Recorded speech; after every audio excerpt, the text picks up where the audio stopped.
എന്റെ ചോദ്യം അള്ളാന്റെ റസൂലിന്റെ ദുആയാ ഇത്. എന്റെ ഖബർ ബിംബമാക്കരുത്, ആരാധിക്കുന്ന ബിംബമാക്കരുത്. എന്റെ അയാൾ പറയാ കിടത്തിയ ബിംബാണ്.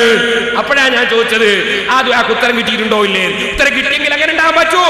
ഉത്തരം കിട്ടിയിട്ടില്ല എന്നാ പറയുന്നത്. എന്നാ പിന്നെ ഉത്തരം കിട്ടുന്നവരാരാ? ദ്വാരന ഉത്തരം കിട്ടുന്നവരാരാ? നിങ്ങളല്ലേ ഉദൂനി അസ്തജിബു ലക്കും, ദ്വാരനോടി ഉത്തരം കിട്ടുമെന്ന് അള്ളാന്റെ ഖുർആനിലുണ്ട് എന്ന് പറഞ്ഞു. റസൂലുള്ളാഹിക്ക് ഉത്തരം കിട്ടൂല എന്നാ നിങ്ങൾ പറയുന്നത്. ഇതിന്റെ മറുപടി ജീവനുള്ള മുജാഹിദ് ഉണ്ടെങ്കിൽ പറയണം, ജീവനുണ്ടെങ്കിൽ പറയണം. നാളെ ഇതിനേക്കാൾ പത്രത്തി രസമുള്ള വരാൻ പോലെ, മറ്റന്നാൾ അതിനേക്കാൾ രസമുള്ള വരും.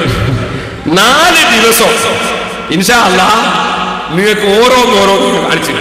അതൊന്ന് കേൾപ്പിച്ചിട്ട് കടത്തിയിട്ട ബിംബം, ജാറമാർന്ന ബിംബം, അതുണ്ടല്ലോ നിങ്ങൾക്ക്. ഓരോ ജാറങ്ങളും ഇങ്ങനെ പൊന്തിച്ചുകൊണ്ടിരിക്കുകയാണ്. 250 വോൾട്ടേജ് അപ്പുറം അപ്പുറം ഇട്ടിട്ട് തെക്ക് വടക്ക് കടത്തിയ ബിംബം നിങ്ങൾക്കുണ്ട്. അല്ലാഹുവേ എന്റെ ഖബറിനെ ആരാധിക്കപ്പെടുന്ന ബിംബമാക്കല്ലേ എന്ന് അല്ലാഹുവിന്റെ റസൂൽ പ്രാർത്ഥിച്ചു.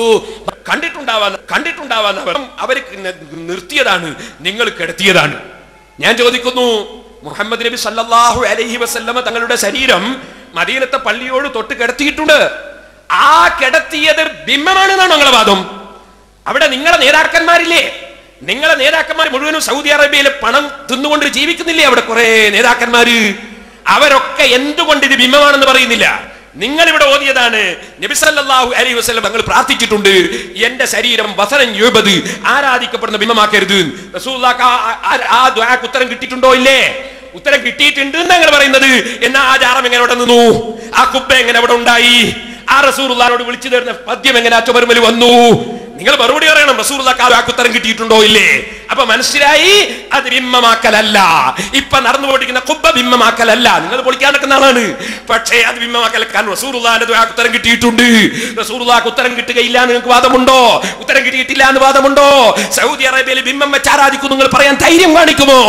നിങ്ങൾ പറയണം അതിന് മറുപടി. അവിടെ ഖുബ്ബയില്ലേ? അവിടെ ഖബറില്ലേ? ഞാൻ നേരിട്ട് ചോദിച്ചില്ലേ മൗലവിമാരോട്? ചോദിച്ചില്ലേ? ഇത് ഞാൻ പേടിച്ചോടലാണ് അല്ലേ? ആരാ പേടിച്ചോടല്? അതാ ഞാൻ പറഞ്ഞത്, നിങ്ങളെ നാദാവർക്ക് നല്ല കെട്ടും തന്നിട്ടേ വിടുള്ളൂ. ഇനി ഒന്നും കൂടി പറയട്ടെ, ഖബറിന്റെ അടുക്കല് പള്ളി ഉണ്ടാക്കുന്നതിനെ കുറിച്ച് പറഞ്ഞില്ലേ? നാദാവരം ജുമാഅത്ത് പള്ളിയുടെ തൊട്ട് മഖ്ബറകളില്ലേ? അത് ബിംബം വെച്ചതാണോ? മുദാക്കര ബിംബം വെച്ചതാണോ? പെരിങ്ങത്തൂർ ബിംബം വെച്ചതാണോ? മദീനയിൽ ബിംബം വെച്ചതാണോ? എന്റെ ചോദ്യമാ. ലോക മുസ്ലിമീങ്ങൾ മുഴുവൻ പോകുന്ന മദീന, അവിടെ ഖുബ്ബയില്ലേ? ഖബറില്ലേ? റസൂലുള്ള ബിംബമാണോ? ഈ ചോദ്യത്തിന് മറുപടി പറയണം മൗലവിമാര്. മൗലവിമാരെ മനസ്സിലാക്കി ലൂസാന്ന് പറഞ്ഞു പോവാന്നാ. നിങ്ങൾ ഓർത്തോളണം, മുജാഹിദിൽപ്പെട്ട ചില ആളുകൾക്ക് ലൂസുണ്ട്. എല്ലാവരും മുജാഹിദിലുള്ള ലൂസാന്ന് എനിക്ക് അഭിപ്രായമില്ല. അവരിത് മനസ്സിലാക്കാതെ പെട്ടുപോയവരാ. അല്ലാഹു തആലക്ക് സത്യം മനസ്സിലാക്കാനുള്ള ഭാഗ്യം നൽകുമാറാകട്ടെ. ഈ 4 ദിവസത്തെ പ്രസംഗം നിഷ്പക്ഷമായി കേട്ട് ഈമാനോടെ ജീവിച്ച് ഈമാനോടെ മരിക്കാൻ, സെലഫികളാണെന്ന് സെലഫിയാണ് ശരിയെന്ന് മനസ്സിലാക്കി പെട്ടുപോയ സർവ്വ മുജാഹിദുകൾക്കും അല്ലാഹു തൗഫീഖ് ചെയ്യട്ടെ. ഞാൻ നിങ്ങളോട് പറയട്ടെ, ഇത് കണ്ടോ നിങ്ങള്? ഇത് വിശദീകരിച്ചുകൊണ്ട് അതാ സഹോദരന്മാരെ, ഇമാം സുയൂത്തി റളിയല്ലാഹു അൻഹു എഴുതി രേഖപ്പെടുത്തുകയാണ്. ഇത് തന്നെയാണ് നിങ്ങൾ ഓർക്കണം. അതാ ബഹുമാനപ്പെട്ട പരിശുദ്ധ ഖുർആൻ, ആ പരിശുദ്ധ ഖുർആനിൽ അല്ലാഹു പറഞ്ഞ വിഷയം ഇതെടുത്തുകൊണ്ട് ഇമാം സുയൂത്തി റളിയല്ലാഹു അൻഹു ഒന്നുകൂടി പറയുന്നു. ഫഅമ്മാ മനിത്തഖദ മസ്ജിദൻ ഫീ ജിവാരി സാലിഹിൻ, ഒരു മഹാന്റെ സമീപത്ത് ഒരാൾ ഒരു പള്ളി നിർമ്മിച്ചു.